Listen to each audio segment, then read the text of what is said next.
Here is a very important thing about perspective that I'm going to tell you. What you perceive is what you conceive. So if you keep thinking that you're a sinner, that's the only thing that you're ever going to conceive is more sin. So it's your choice. If you want to keep being branded as a sinner and branding yourself as a sinner and deceiving yourself to be a sinner, that's your choice, honestly. When I spoke about this in the last episode, I knew that I forgot to mention a few other things. If we keep thinking about the fact that we've fallen short and that we're going to always keep falling short, that's the only thing we'll conceive. Because sin is living out a purpose, and the purpose for you is to be a son. The world is in need of stewardship. Stewardship is not slavery, it's management. And if you keep thinking that you're a sinner and you need to be saved and blah, blah, blah, blah, blah, so on and so forth, then that's the only thing that you're going to keep bringing about, and the glory part is never going to come to fruition. When you preach a sin gospel, you're actually preaching a fragmented gospel, because it's not talking about the glory of God as much. See, you can talk about sin as much, or sorry, you can preach about grace as much as you can, but that's also, if you keep the gospel of sin, it's a fragmented gospel. The gospel of grace, that is, I'm talking about. Why? Because grace is not just, oh, we were down here, right? And God just brought us back to normal. But we still live between here and down here. That's what most people preach grace as.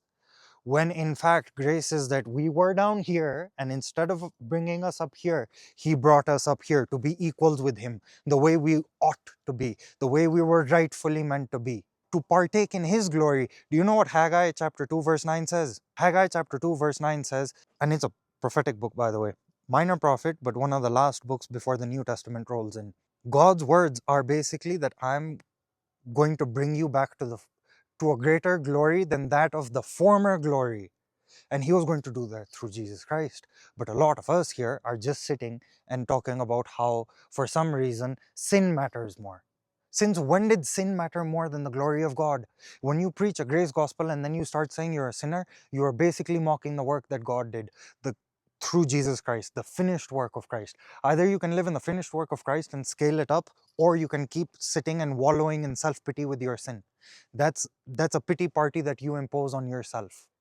See, the thing is, you'll see yourself in, if you keep thinking about sin, if you keep conceiving sin, and if you keep comprehending sin, you've basically created an environment in your mind, body, heart, soul, and spirit to be able to see sin everywhere. So even if you see the glory of God, you're going to mistake it as sin. And yeah, you know what? I don't care if I sound in over my head to you guys, but I don't call myself a sinner, I call myself a son. And I'd ask you to do the same thing too. And rather than throwing scripture at me, I would ask you to start believing, at least even for a day or for a week. Start considering yourself from the moment you wake up a son of God rather than a sinner, and see how that impacts your day in your life and how you go about life. And then come back to me and tell me that I was wrong. Because that's what Jesus is calling you to. And whenever He healed someone, whenever He delivered someone from a demon or multiple demons, He said, go and sin no more. He wouldn't say that if it wasn't possible, because He knew the way He created you. In the beginning was the Word, and the Word was with God, and the Word was God, and through Him all things were made. Jesus could not take human form if He was not the image we were made in from the beginning. And He would not be saying, go and sin no more, if He knew that we weren't capable of sin. He wouldn't say that, because Jesus is not a liar.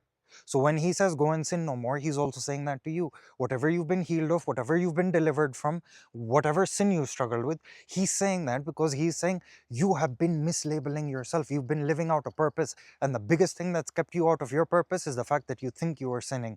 So even if you saw the glory of God, you'd be like the Pharisees and say that's too good to be true.